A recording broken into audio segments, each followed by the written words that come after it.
বন্ধুরা, আশা করি তোমরা সবাই ভালো আছো। তোমার চ্যানেলে তোমাদের সবাইকে স্বাগতম। তো তোমাদের এই মুহূর্তে যে কথাটা বলবো সেটা হচ্ছে, তোমাদের যাদের ভূগোল পরীক্ষা রয়েছে, একদম শেষ পরীক্ষা, লাস্ট মিনিট বিষয়, এবং বিশেষ করে যাদের ভূগোলে একটা ভালো রেজাল্ট করার ইচ্ছা রয়েছে। প্রথম কথা একদম স্পষ্ট বলে রাখি, ভূগোলে যদি কেউ বললো যে স্যার 7 মার্কের আমাদের পরীক্ষাতে প্রশ্ন আসবে, স্যার আপনি 7টা প্রশ্ন বলে দিন যে 7টা প্রশ্ন পরীক্ষাতে আসবে, আমি বলবো তুমি কেটে পড়ো। কারণ তোমার দ্বারা ভূগোল হবে না। কারণ ভূগোলের যে 7 মার্কের প্রশ্ন, একটাও ব্রড টাইপের প্রশ্ন পাওয়া যায় না। কেমন প্রশ্ন পাওয়া যায়? 2 mark plus 3 mark plus 1 mark, মানে এই রকম জয়েন্ট আকারে প্রশ্ন, 5+2, 3+4, 2+2+3।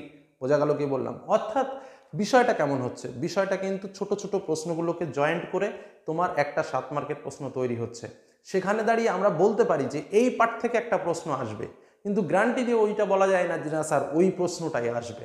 বোঝা গেল কি বললাম? হ্যাঁ, তবে তোমাদের সুবিধার জন্য ইতিপূর্বে তোমাদের সামনে ইম্পর্টেন্ট কোশ্চেন শেয়ার করেছি, আজও ঠিক সেরকম কিছু প্রশ্ন বলে দিচ্ছি। আশা করি তোমাদের প্রত্যেকটা প্রশ্ন রেডি আছে। বিশেষ করে যারা আমাদের চ্যানেলের সঙ্গে প্রথম থেকে জড়িত রয়েছে, আমি মনে করি তাদের এই প্রশ্নগুলো অবশ্যই রেডি করা আছে। কারণ এই ছাড়া এবছরের উচ্চ মাধ্যমিকের ভূগোল প্রশ্ন হতে পারে না। প্রথম কথা, নিজস্ব অভিজ্ঞতা যেটা বলে যে প্রশ্নে এই প্রশ্নগুলোই থাকবে। তবে হ্যাঁ, আমি একটা প্রশ্ন বলছি না যে এই একটা প্রশ্ন পড়েই একটা আসবে, সে বিষয়ে আমি বলেছি। ইতিহাসে বলেছি, পলিটিক্যাল সায়েন্সে বলেছি, এডুকেশনে বলেছি, সংস্কৃততে বলেছি।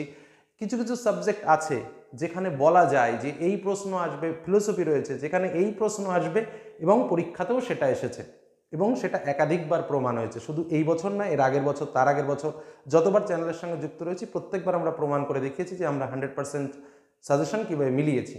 তো জিওগ্রাফির ক্ষেত্রেও তোমাদের সেই কথাটা বলে রাখি, কেউ যদি বলে রাখে যে না 5টা প্রশ্ন পড়লে 5টা প্রশ্ন কমন আসবে, একদম সে তোমাকে ঢপ্পা মারছে। কারণ তোমরা নিজেরাই ভালো করে জানো যে জিওগ্রাফিতে 5টা প্রশ্ন আসে না, কারণ প্রত্যেকটা প্রশ্নের ভেতরে জয়েন্ট আকারে প্রশ্ন থাকে। এবার আসা যাক মূল কথায়। দেখো, আমাদের জিওগ্রাফিতে টোটাল বইয়ে অনেকগুলো চ্যাপ্টার রয়েছে। সেই চ্যাপ্টারগুলোর মধ্যে কিছু কিছু বেস জায়গা রয়েছে, যে বেস জায়গাগুলো থেকে আমাদের প্রশ্ন আসবে। শর্ট কোশ্চেনের জন্য প্রথম আসি এমসিকিউ এসএকিউ। শর্ট প্রশ্ন, প্রিভিয়াস ইয়ারের প্রশ্ন প্রচুর প্রচুর ফলো করে, অর্থাৎ প্রিভিয়াস ইয়ারের প্রশ্ন থেকে পরীক্ষাতে প্রশ্ন আসে। এবং এই কারণে তোমাদের অনেক আগে বলেছি প্রিভিয়াস ইয়ারের কোশ্চেন সলভ করো। আমাদের যে টেস্ট পেপার বের হয়েছিল, তোমার যে যেটা কিনেছো সেই টেস্ট পেপার ভালো করে সলভ করো, সেটা এবিটিএ বলো বা অন্য কোনো টেস্ট পেপার, যে যেটা কিনেছো সেটা ভালো করে সলভ করো। এই ছাড়া শর্ট কোশ্চেন ভালো রেডি করার জন্য কোনো ওষুধ নেই। আর একটাই ওষুধ, সেটা হচ্ছে সারা পাঠ্য বই, যে পাঠ্য বই পড়েছো সেই পাঠ্য বই ভালো করে প্র্যাকটিস করো। এই হলো শর্ট কোশ্চেনের ওষুধ, এই ছাড়া আর কোনো ওষুধ নেই। আর আমরা তোমাদের সামনে শর্ট কোশ্চেন দিই বেস্ট 100, বেস্ট 60, বেস্ট 70, সেগুলো ইম্পর্টেন্ট শর্ট কোশ্চেন। হ্যাঁ, তার মধ্যে থেকে হয়তো অনেক শর্ট কোশ্চেন তোমরা কমন পাবে। যেমন আগের বার 60টা এমসিকিউ, 60টা এসএকিউ প্রশ্ন দিয়েছিলাম, তার ভেতরে টোটাল আমরা দেখেছিলাম যে 19টা না 20টা এমসিকিউ সমস্ত কমন চলে এসছে তার মধ্যে দিয়েই। তো সেটা লাকি ব্যাপার। আমরা এখনও তোমাদের সামনে তুলে ধরছি মোস্ট ইম্পর্টেন্ট যেগুলো, কিন্তু শর্ট কোশ্চেনের জন্য তোমাকে পাঠ্য বইটাকে খুঁটিয়ে পড়তে হবে। এই গেল শর্ট কোশ্চেনের কথা। এবার আসা যাক ব্রড কোশ্চেন। দেখো, ব্রড কোশ্চেনের জন্য যেহেতু পার্ট পার্ট মার্কিং, আমরা কিন্তু বুঝতে পারি, ধরো তোমাদের এ দাগে কোন প্রশ্ন আসবে, এ দাগের প্রশ্নে অথবা থাকবে। আমি বলে দিচ্ছি, দেখো, কাস্ট অঞ্চল খুব ইম্পর্টেন্ট, তুমিও জানো আমিও জানি, যে প্রশ্ন আসবে সেটাও জানি। এবার ধরো আমি বললাম কাস্ট অঞ্চলে ক্ষয়কার্যের ফলে গঠিত 4টি ভূমিরূপ সম্পর্কে আলোচনা করো। আমি প্রশ্নটা দিচ্ছি, এই প্রশ্নটা, এটা সাজেস্টিভ প্রশ্ন, খুব ইম্পর্টেন্ট প্রশ্ন। এবার পরীক্ষাতে কেমন আসছে, আমি তো এখানে বলে দিলাম কাস্ট অঞ্চলের ক্ষয়কার্যের ফলে ভূমিরূপ সম্পর্কে আলোচনা করো। ওইখানে ওই ক্ষয়কার্যের ভূমিরূপ আমি যেমন 4টি বলে দিলাম, পরীক্ষাতে সেটা দিল না। পরীক্ষাতে ক্ষয়কার্যের ফলে গঠিত 2টি ভূমিরূপের নাম উল্লেখ করে দিল। বোঝা গেল যে উভালা ও পোলজি সম্পর্কে আলোচনা করো। স্টালাকটাইট ও স্টালাকমাইট বলতে কি বোঝো? কি বললাম?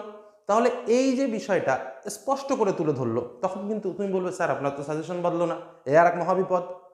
ভূগোলটা এই জন্যই খুব সেন্সিটিভ জিনিস, বুঝতে হবে, পড়তে হবে, তারপরে সাজেশনের সঙ্গে কথা বলতে হবে। তো যাই হোক, যে প্রশ্নটা বললাম, অর্থাৎ কাস্ট অঞ্চলের যে ক্ষয়কার্যের ফলে গঠিত ভূমিরূপগুলো রয়েছে সেগুলো দেখে যাবে। এটা মাধ্যমিক নয় যে যে কোনো 3টে ভূমিরূপ পরীক্ষাতে আমার লিখে দিলে হয়ে গেল। কোন দুটো আসবে, কোন দুটো উল্লেখ করে দেবে, তার গ্যারান্টি কেউ বলতে পারবে না। হ্যাঁ, তবে কি প্রথম সারিতে যে কটা আমরা সাধারণভাবে পড়েছি তার মধ্যেই দেবে, উল্টো পাল্টা দেয় না, যেটা আমরা জানি না সেরকম না, তার মধ্যে দিয়েই দুটো পয়েন্ট তুলে দিতে পারে। বোঝা গেল? নেক্সট, অ্যাকুইফার কি, অ্যাকুইক্লুড কি দিতে পারে। একটা লেজুর কোশ্চেন দিয়ে দিল, অ্যাকুইক্লুড কি, 2 মার্কে। এমনও দিতে পারে অ্যাকুইফার ও অ্যাকুইক্লুডের মধ্যে পার্থক্য লেখো। নেক্সট, আর্টিজিও কূপ কি, বা আর্টিজিও কূপ কীভাবে গড়ে ওঠে, বা আর্টিজিও কূপ কোথায় গড়ে ওঠে। আরেকটা হচ্ছে সমপ্রায় ভূমির সংজ্ঞা। এই যে একটা সেট তোমাদের বললাম, এই সেটটা খুব ভালো করে রেডি রাখো। এর সঙ্গে এই পার্টটা সঙ্গে একটা অথবার পার্ট বলছি। কি কি? প্রবাল প্রাচীরের উৎপত্তি কিভাবে ঘটে, মৃত্তিকার পরিলেখ কি, সেটা কিসের ওপর নির্ভরশীল। কথাগুলো মন দিয়ে শুনবে আর ভাববে এই প্রশ্নগুলো রেডি করা আছে কিনা। যদি রেডি করা থাকে অ্যাভয়েড, যদি রেডি করা না থাকে সঙ্গে সঙ্গে খাতায় নোট করে নাও, একদম ঝাঁটাঝাট প্রশ্নগুলো রেডি করে ফেলো, কারণ অন্যগুলো তো রেডি। লিখবে কি, কোনটা লিখবে? যেটা রেডি নেই সেটা খাতায় লিখবে। এখন হচ্ছে সেই মুহূর্ত, আমি যা বলছি সেটা লিখতে হবে, এখন সেই সময় নয়। কিন্তু এখন সেই সময় যে আমার প্রশ্নগুলোর মধ্যে কোনটা তুমি পড়োনি সেই প্রশ্নটা রেডি করার সময় এখন। বোঝা গেল কি বললাম? আচ্ছা, মৃত্তিকার পরিলেখ কিসের উপর নির্ভরশীল? মৃত্তিকার দুটো গোষ্ঠীর মধ্যে পার্থক্য। কোন দুটো গোষ্ঠী? মানে পেডোক্যাল আর পেডালফার। গ্রথন কাকে বলে? স্বাভাবিক ক্ষয়চক্র ও মরু ক্ষয়চক্রের পার্থক্য। ডেভিসের ক্ষয়চক্র খুব খুব ইম্পর্টেন্ট। আর জলনির্গম প্রণালীর মধ্যে কেন্দ্রমুখী জলনির্গম, জাপটিরূপী জলনির্গম, এই দুটো জলনির্গম প্রণালী কিন্তু খুব ভালো করে রেডি রেখো। দুটো জলনির্গম প্রণালী কি কি বললাম? কেন্দ্রমুখী আর জাপটিরূপী। এই হলো আমাদের এ দাগের প্রশ্ন। প্রথম সেক্টরের থেকে একটা প্রশ্ন, অথবা থেকে এই নিচের সেক্টর অর্থাৎ প্রবাল প্রাচীর, মৃত্তিকা গোষ্ঠী, গ্রথন, এই পার্ট আমি পরে টোটাল পার্টটা একবার তোমাদের সামনে দেখিয়ে দেবো, তোমাদের বুঝতে অসুবিধা হবে। দ্বিতীয় প্রশ্ন, বি দাগে যে প্রশ্নটা আসবে সেটা হচ্ছে উপযুক্ত চিত্রসহ নাতিশীতোষ্ণ ঘূর্ণবাতের জীবনচক্র, দাক্ষিণী দোলন কাকে বলে, অথবা ক্রান্তীয় ঘূর্ণবাত ও নাতিশীতোষ্ণ ঘূর্ণবাতের পার্থক্য। খুব খুব ভালো করে এই কটা পার্ট রেডি রাখো। এর সঙ্গে জাঙ্গল উদ্ভিদের অভিযোজনগত বৈশিষ্ট্য, জীববৈচিত্র্যের গুরুত্ব, আর জীববৈচিত্র্য বিনাশের কারণ, আর জাঙ্গল উদ্ভিদ ও লবণাম্ব উদ্ভিদের টিকা। ঠিক আছে, এই কটা রেডি রাখো। কৃষিতে আসবো। দক্ষিণ ভারতে কফি চাষের উন্নতির কারণ কি? শ্রীলঙ্কায় নারকেল চাষের উন্নতির কারণ কি? শস্যাবর্তন কাকে বলে? সবুজ বিপ্লবের সুফল ও কুফল। একজন বলবে স্যার সবুজ বিপ্লব তো আগের বার চলে এসছে। যা পড়তে বলি তাই পড়ো। ব্যাপক কৃষি ও প্রগাঢ় কৃষির পার্থক্য। ঠিক যে কটা প্রশ্ন বললাম রেডি করা আছে কিনা ভেবে নাও। ডি দাগের প্রশ্ন চলে আসি, একটু বেশি পড়তে হয় ডি দাগের প্রশ্ন, খুচরো প্রশ্ন অনেক বেশি। ভারতের খাদ্য প্রক্রিয়াকরণ শিল্পের গুরুত্ব, পর্যটন শিল্পের প্রভাব অর্থনীতির উপর কীভাবে পড়েছে, ভারতের রেডিমেড শিল্প ভেরি ভেরি ইম্পর্টেন্ট, ভারতের পূর্ব মধ্যাঞ্চল এ ইস্পাত শিল্পের কেন্দ্রীভবনের কারণ কি, কার্পাস বয়ন শিল্পকে শিকড় আলগা শিল্প বলা হয় কেন, কাঁচামালের ভিত্তিতে শিল্পের শ্রেণীভাগ করো, ভারতের দুগ্ধ প্রক্রিয়াকরণ শিল্প উন্নতি লাভ করেনি কেন। অনেকগুলো প্রশ্ন বললাম, কিন্তু তার কারণ কিন্তু একটাই, আমাদের জয়েন্ট আকারে প্রশ্ন আসে। এই প্রশ্নগুলোর মধ্যে কোনো কোনো অংশকে জয়েন্ট করে একটা প্রশ্ন তৈরি হবে। নেক্সট আরেকটা প্রশ্ন, লাস্ট ইদাগের প্রশ্ন, জনবিবর্তন model very very important question. কার্যাবলীর ভিত্তিতে পৌরবসতি শ্রেণীবিভাগ আরও ইম্পর্টেন্ট কোশ্চেন। আর জনসংখ্যা বন্টনের তারতম্য খুব ইম্পর্টেন্ট। হলদিয়া শিল্পাঞ্চল গড়ে ওঠার কারণ। এই সেক্টরের সঙ্গে অথবাতে যেটা পাবে সেটা হচ্ছে ক্ষুদ্রায়তন পরিকল্পনা অঞ্চল কাকে বলে, ভারতের আদমশুমারি সম্পর্কে টিকা লেখো। তাছাড়াও কিছু গুরুত্বপূর্ণ টিকা আছে, যেমন কাম্য জনসংখ্যা পরিকল্পনা অঞ্চল, সিবিডি, জনঘনত্ব ও মানুষ জমি অনুপাত।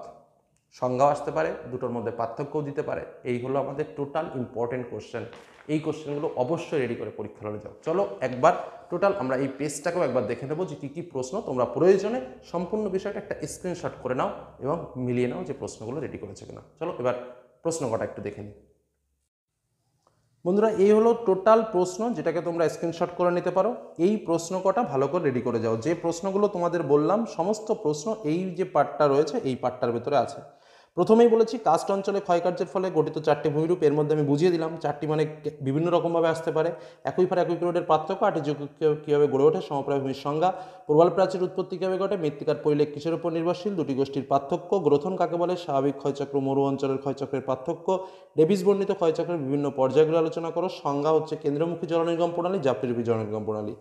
দ্বিতীয় পার্টে নাতিশীতোষ্ণ ঘূর্ণবাত যে জীবনচক্র, দক্ষিণী দোলন কাকে বলে, ক্রান্তীয় ঘূর্ণবাত নাতিশীতোষ্ণ ঘূর্ণবাতের পার্থক্য অথবা জাঙ্গল উদ্ভিদের পরিবেশগত অভিযোজন সম্পর্কে লেখো। জীববৈচিত্র্যের গুরুত্ব কী, জীববৈচিত্র্য বিনাশের কারণ কি, জাঙ্গল উদ্ভিদ ও লবণাম্ব উদ্ভিদ সম্পর্কে যা যেন লেখো। কোনো প্রশ্ন কিন্তু বাদ দেবে না, কারণ কার সঙ্গে কে কোনটা জয়েন্ট আকারে আসবে কেউ বলতে পারে না। এখানে বলে দিল কাস্ট অঞ্চলে ক্ষয়কার্যের ফলে গঠিত দুটো ভূমিরূপের নাম দিয়ে বললে আলোচনা করো, তার সঙ্গে যোগ দিয়ে দিল জাপটিরূপী জলনির্গম প্রণালী কী। এই জন্য বলছি পুরো সেক্টর অর্থাৎ এই পার্টটা রেডি করো। এই বি দাগের জন্য এই পার্টটা, সি দাগের জন্য এই পার্টটা, কোনো অংশ বাদ দিলে হবে না, কারণ কার সঙ্গে কে জয়েন্ট আকারে দেবে তুমিও জানো না, আমিও গ্যারান্টি দিয়ে কিছু বলতে পারবো না। যে কারণে যে কটা প্রশ্ন দিয়েছি একদম খুব অল্প পরিমাণ প্রশ্ন, তোমরা বুঝতেই পারছো সারা বইয়ের নিরিখে। প্রশ্নগুলো রেডি করে পরীক্ষা হলে যাও, জাস্ট এটুকু বললাম। প্রয়োজনে এটাকে স্ক্রিনশট করে রাখো। ধন্যবাদ।